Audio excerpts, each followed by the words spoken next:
Hello दोस्तों, नमस्ते। हमारे यूट्यूब चैनल में आप सभी का स्वागत है। तो दोस्तों, आज मैं एक सुहाग गीत सुनाने जा रही हूँ। वीडियो अच्छा लगा लाइक और सब्सक्राइब कमेंट जरूर करना।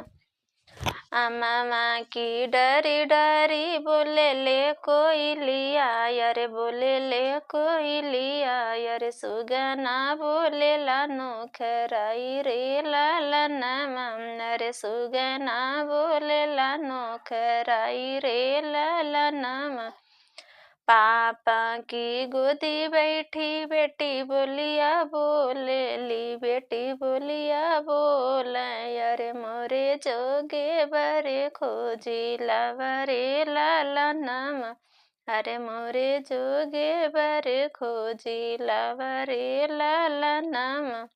बेटी की बोले सुने पापा घबराई गई ने, पापा घबराई गई।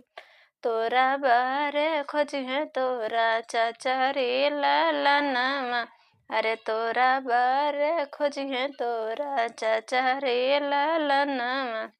मामा की डरी डरी बोले ले कोई लिया, अरे बोले ले कोई लिया, अरे सुगना बोले ला नोखराई रे लाला ना।